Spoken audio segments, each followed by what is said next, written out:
গলাটা সুন্দর। Hello student, তো দেখো আজ আমি তোমাদের একটি মজার জিনিস করাতে চলেছি। সেটা হচ্ছে একটি কবিতা। তো আমরা প্রথমেই দেখে নেব যে কবিতাটার নাম কি আছে। তো এখানে দেখো দেখতে পাচ্ছি লেখা আছে খেলার প্রার্থনা, কিন্তু এই কবিতাটার নাম খেলার প্রার্থনা নয়। এই কবিতাটার নাম হবে খোকার প্রার্থনা। তা তোমরা বলবে খোকার প্রার্থনা লিখেছেন কে? মদন মোহন তর্কালঙ্কার। তো এইবার তোমরা জানবে কিভাবে এই কবিতাটা পড়বে। তো কিভাবে পড়বে শোনো, এরকম করে পড়বে। সকালে উঠিয়া আমি মনে মনে বলি, সারাদিন আমি যেন ভালো হয়ে চলি। আদেশ করেন যাহা মোর গুরুজনে, আমি যেন সেই কাজ করি ভালো মনে। ভাই বোন সকলেরে যেন ভালোবাসি, মোর লাগি ব্যথা নাহি পায় দাস দাসী। আর অথবা তোমরা এই কবিতাটা একটু ছন্দের সাহায্যে বলতে পারো, তো সেটাও আমি তোমাদের দেখিয়ে দিচ্ছি। তো দেখো কিভাবে পড়বে। এইভাবে পড়লে আশা করি তোমাদের খুব ভালো মুখস্থ হয়ে যাবে। তো তোমাদের এখন সেটা আমি দেখাবো।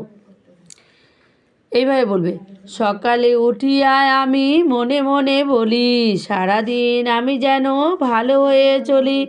আদেশ করেন যাহা মোর গুরুজনে, আমি যেন সেই কাজ করি ভালো মনে।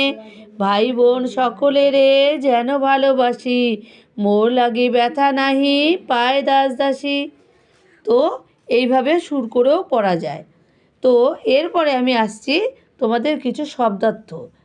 তো দেখো এখানে প্রথমে আছে মোর। মোর মানে বলবে আমার।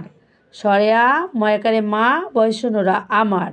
গুরুজনে, গুরুজনে বলে লিখবে বড়রা, ব ডয়সনরা রো বয়সনরা একারা বড়রা। তারপরে লিখবে সকলেরে। সকলেরে লিখবে সকলকে, স ক ল কয়কারে কে, সকলকে। তো নেক্সট আছে লাগি।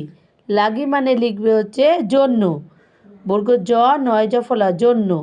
নাহি, নাহি মানে লিখবে না। এরপরে আছে দাস দাসী। দাস দাসী মানে লিখবে বাড়ির কর্মচারীরা।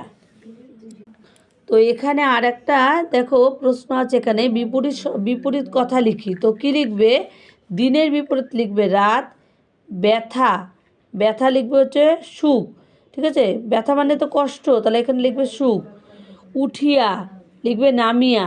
ভালো লিখবে মন্দ। সকলে লিখবে